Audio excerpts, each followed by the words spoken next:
Hello everyone, welcome to another Star Wars figure review. This time we're going to look at Han Solo. And like Luke Skywalker, there are too many Han Solo action figures out there for me to buy them all or to review them. So we're just going to be sort of spotty. We're just going to jump from one area to the next.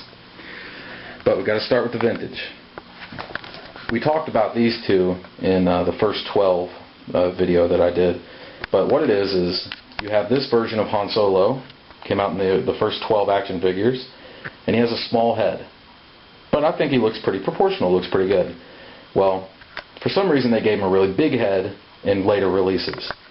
So this is the two versions you can get. Gosh, that one looks horrible. I don't know what they were thinking with that one. This one looks pretty good in my opinion. We can move on. Here we have Hoth Gear Han Solo, which there's just something strange about him. It's kind of like the plastic that they used for his face is yellow, or maybe it's the paint they used, I don't know, but he doesn't look normal. He looks sick. He's got this Eskimo hood over his head that makes him look weird. His head spins, I mean, give him credit for that, but he's got a comm link on his wrist. His fingers are straight out, I guess, sort of pat his tauntaun. He has the workings here of a holster, but doesn't do anything. But his legs have really good detail. Padding, buckles. Overall, he's a necessary figure, but he's my least favorite of the vintage. I like this one here a lot. This is Bespin, and this is the one I had through most of my childhood. Scratched up all over here, as you can tell. But he's got the long sleeve jacket, meaning it's from Empire Strikes Back, when he's on Bespin. He's got a holster on his leg, lots of good detail on him. Just your classic all-around good figure. The best thing about him, though, is he's got really wide feet, so he stands good.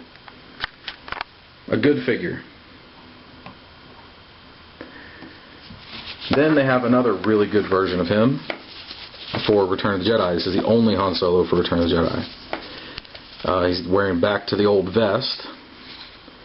And this one looks good. I liked how the face looks somewhat similar to Harrison Ford, I guess.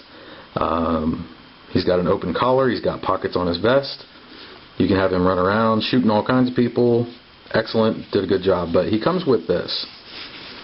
A poncho, trench coat with camouflage on it.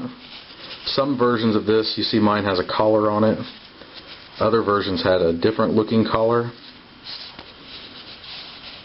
but they're not any more valuable if you have variations on the coat. This one's a good one to get too. Usually you can get them pretty cheap because these were mass produced.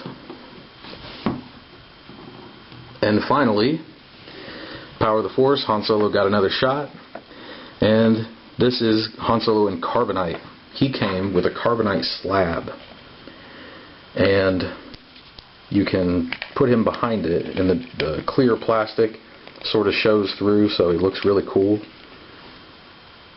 They did a good job. It's a lot of fun. They also released another version came with the Slave 1 as like a bonus feature of Han in carbonite. I'm going to do a different video on Han and carbonite, so I'm not going to talk too much more about them.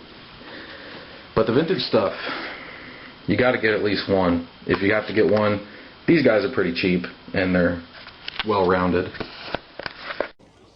For my dead body.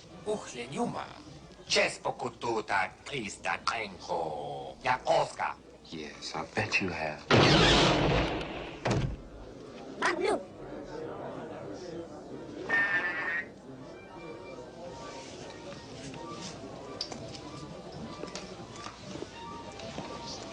Sorry about the mess.